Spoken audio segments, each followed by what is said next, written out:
গত ভিডিওতে আমরা দেখেছি যখন দুটি কারেন্ট প্রবাহ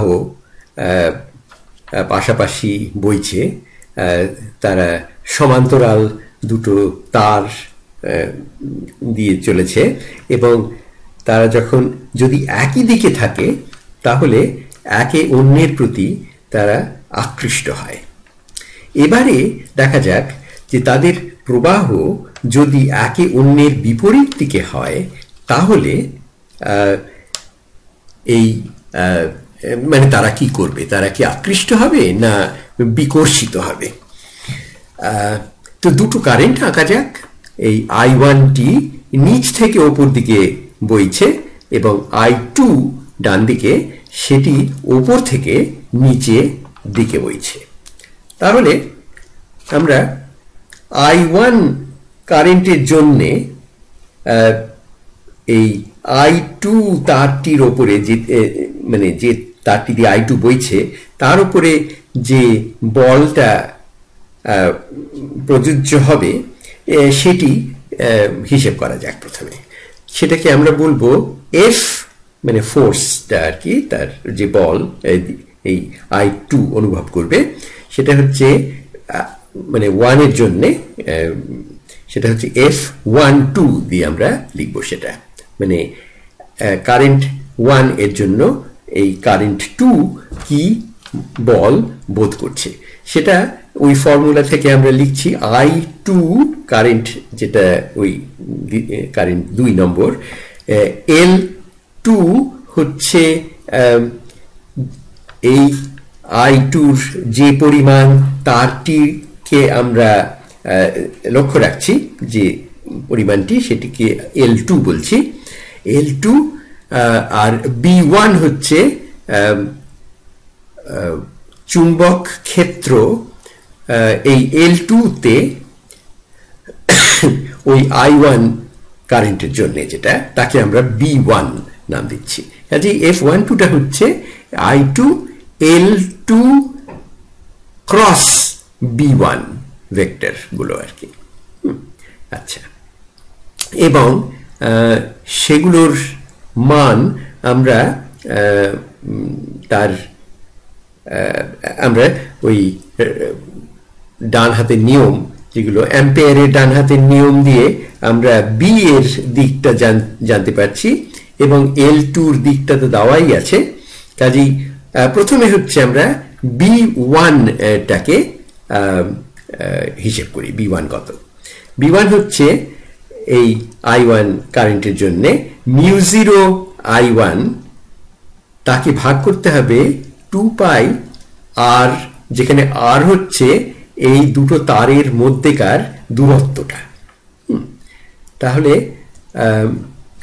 সেটাই আমরা লিখে রাখতে পারি। এবং যদি I1 এবং I2 এবং L1 এবং L2'র মান দেওয়া থাকে এবং R, তাহলে আমরা একেবারে ওই সংখ্যাগুলো বসিয়ে আমরা B1 এর মানটি নির্ণয় করতে পারি এবং সেখান থেকে F12'র মানটিও নির্ণয় করতে পারি। এবং L2 ক্রস B1 এর দিক কোনটি হবে সেটিও আমরা তার নিয়মটা জানি। সেখান থেকে আমরা দেখাতে পারি যে L2 ক্রস B1 টি যে ফোর্স সেটি বাইরের দিকে মুখ করা। এবং এবারে উল্টো দিকে যাই। উল্টো দিকে মানে হচ্ছে F21, মানে ওই কারেন্ট I2'র জন্য এই প্রথম তারটি, বাঁদিকের তারটি কি পরিমাণ বল অনুভব করছে সেটি হচ্ছে যে I1, সেটা তো একটা স্কেলার, আর যে ভেক্টর দুটোর ক্রস প্রোডাক্ট বা ভেক্টর প্রোডাক্ট সেগুলো হচ্ছে L1 এবং B2'র ক্রস প্রোডাক্ট। তো B2'র মানটাও আমরা জানি, সেটি আমরা বসিয়ে নিতে পারি। B2 হচ্ছে μ0, সেটা হচ্ছে ওই যে পারমিয়েবিলিটি অফ ভ্যাকুয়াম, যে একটা কনস্ট্যান্ট বা ধ্রুবক, সেটা গুণ I2 কারেন্ট, এবং সেটাকে 2 পাই R, যেখানে R হচ্ছে ওই দূরত্ব দুটো তারের মধ্যে, সেটা বসিয়ে নিলে আমরা B2-র মানটা পেয়ে যাচ্ছি। L1 এর মানটা দেওয়াই আছে এবং এর দিকটি আমরা যদি সেই ডান হাতের নিয়ম খাটাই, আগে যেটা আমরা বর্ণনা করেছি, তাহলে আমরা দেখব যে এখানে F21টির দিকও হচ্ছে বাইরের দিকে। তার মানে হচ্ছে সেও বিকর্ষিত হচ্ছে ওই I2 কারেন্টের জন্য। এবং এখানে আমরা যদি ওই মানগুলো বসিয়ে নিই, যে I1 এবং I2-র, ধরো I1টা এখানে ধরা হচ্ছে 2 অ্যাম্পিয়ার, I2 ধরা হচ্ছে 3 অ্যাম্পিয়ার, L1 হচ্ছে 10 মিটার এবং L2 যে কোনো একটা ওরকম দূরত্ব ধরে নাও, 3 মিটার বা ওরকম কিছু, তাহলে সেগুলোকে বসিয়ে নিলেই আমরা সবগুলো জিনিসেরই পরিমাণগুলো আমাদের হাতের কাছে আছে, কাজেই আমরা সেগুলো কষে নিতে পারি। আচ্ছা, এখানে আমরা ধরো আর ওই যে দূরত্ব দুটো যদি খুব কম হয়, ধরো 1 মিলিমিটার, মানে খুব কাছাকাছি আছে, কাজেই তারা ওই যে বেগটি বা যে বলটি অনুভব করবে সেটির মান যাতে একটু ভদ্র হয়, সেই জন্য আমরা ওটাকে খুব কাছাকাছি নিয়েছি।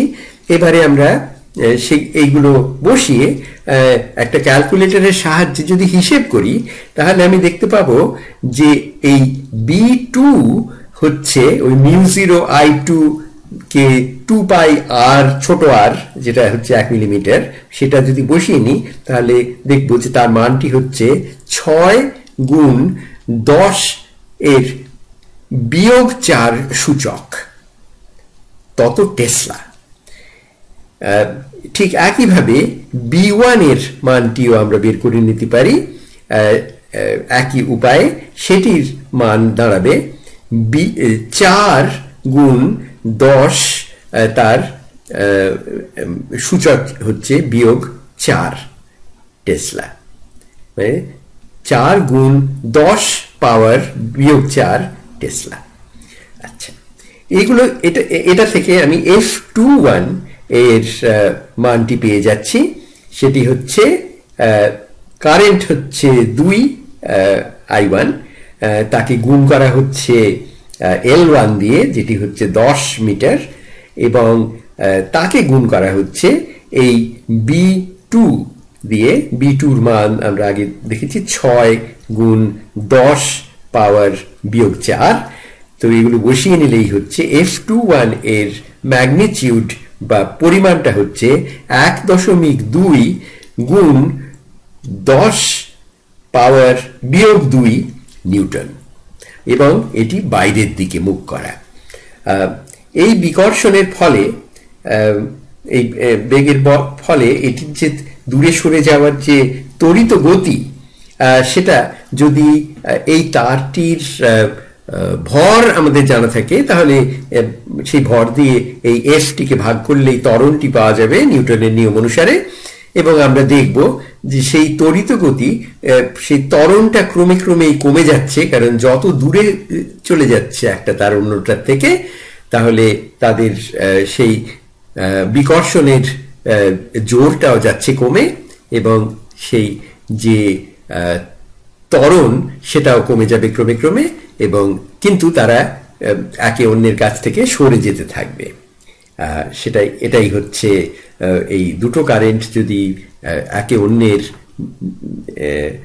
বিরুদ্ধে, মানে উল্টো দিকে প্রবাহিত হয়, তাহলে এই বিকর্ষণ, সেটার সঙ্গে ওই দুটো যদি একই দিকে বইতো, তার আকর্ষণের কথা আমরা আগেই বলেছি। কাজেই আমার কথাটি ফুরলো।